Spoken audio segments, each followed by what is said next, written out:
Aujourd'hui, on va voir ensemble pourquoi vous ne devriez pas utiliser Twitch Soundtrack si vous voulez vraiment éviter les bans pour copyright. Bonjour, bienvenue, je suis Zepa et pour ceux qui ne me connaissent pas encore, sur cette chaîne, j'essaie de vous apprendre un maximum de choses sur le streaming, que ce soit des tutos, des reviews ou des conseils comme aujourd'hui. Si jamais ce genre de contenu vous intéresse, n'hésitez pas, abonnez-vous et activez la petite cloche pour ne pas louper les prochaines. Et celui que je ne vais pas louper, c'est bien sûr le sponsor de la chaîne Own et plus particulièrement leur plugin OBS Own Pro. Grâce à lui, vous aurez accès à plus de 300 packs d'overlay, 300 packs d'alertes, mais pas que. Vous avez aussi, et c'est le sujet de la vidéo d'aujourd'hui, des musiques libres de droit pour pouvoir les utiliser en stream, et c'est plus safe que Twitch Soundtrack. Donc si ce plugin vous intéresse, le lien est dans la description. Si jamais vous voulez voir comment le configurer, j'ai fait une vidéo dessus. Merci, et bonne vidéo.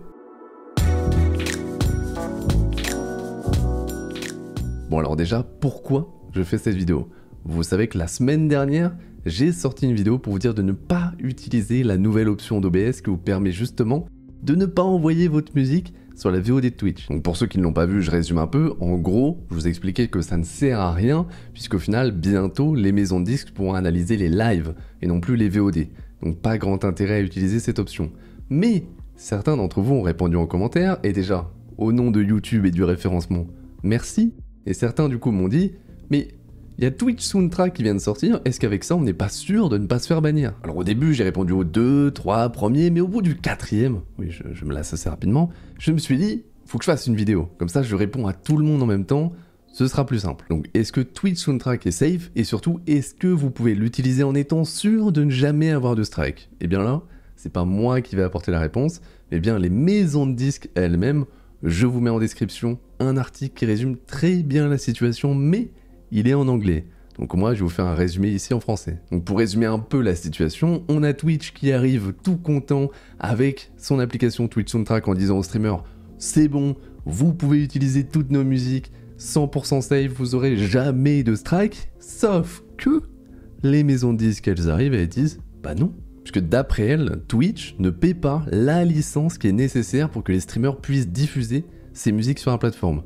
Cette licence, ils l'appellent la Sync License. Et cette licence, elle est normalement obligatoire si vous voulez utiliser une musique ou un bout de musique dans une vidéo. Sauf que Twitch, ils se sont dit « Ah, donc si on les met pas dans une vidéo, on n'a pas besoin de payer. » Et c'est pour ça que quand vous utilisez Twitch Soundtrack, la musique ne se retrouve pas dans la VOD Twitch, tout comme l'option qu'on a vue la semaine dernière. Donc Twitch a fait ça pour ne pas avoir besoin de payer cette licence. Sauf qu'en fait, ça ne passe pas.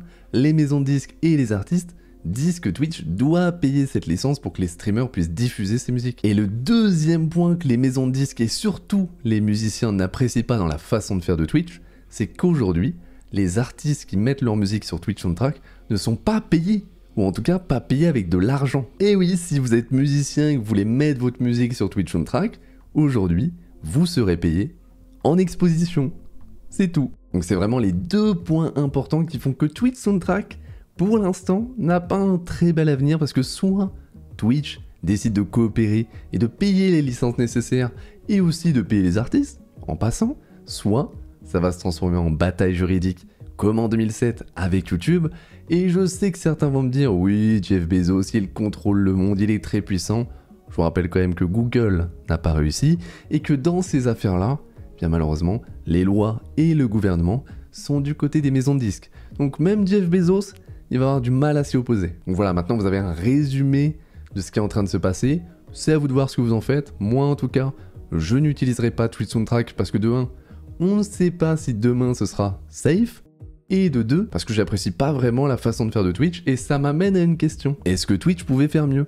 Et la réponse, elle se trouve sur une autre plateforme de streaming, Facebook Gaming. Et je sais qu'il y a plein de mèmes sur Facebook Gaming et vous en pensez ce que vous voulez, mais là, pour ceux qui apprécient, ils ont extrêmement bien réagi. Ce qu'ils ont fait, c'est payer énormément d'argent aux différentes maisons de disques pour que leurs streamers partenaires pour le moment puissent utiliser un maximum de musique en stream sans aucun souci. Et attention, on parle des plus grosses maisons de disques qui possèdent l'entièreté quasiment des musiques mainstream que tout le monde écoute. On parle pas de petits artistes indépendants de Twitch Soundtrack. Alors oui, pour le moment c'est juste pour leurs partenaires, mais ils ont déjà prévu de l'élargir pour tous leurs affiliés. Alors c'est pas le même terme que Twitch, mais c'est juste pour vous imaginer. Donc oui, c'est possible de contenter quasiment tout le monde. Et certes, Facebook a dû dépenser énormément d'argent Mais maintenant, ils sont sûrs de pas avoir de problème, que ce soit avec les maisons de disques ou le gouvernement. Et en plus, leurs créateurs de contenu, maintenant ils peuvent créer autant de contenu qu'ils veulent, avec plein de musique non libre de droit,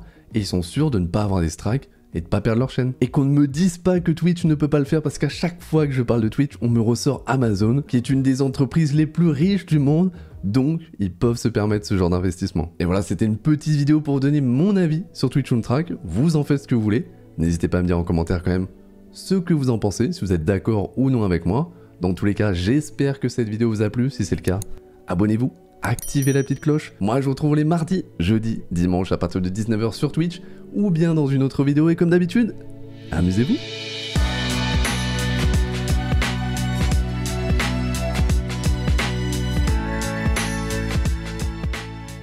Donc c'est vraiment les deux points importants qui font que Twitch On Track pour l'instant n'a pas un très bel avenir.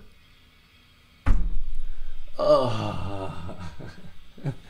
Je sais même pas si vous entendez les travaux, mais moi je les entends et ça suffit. J'ai envie de crever.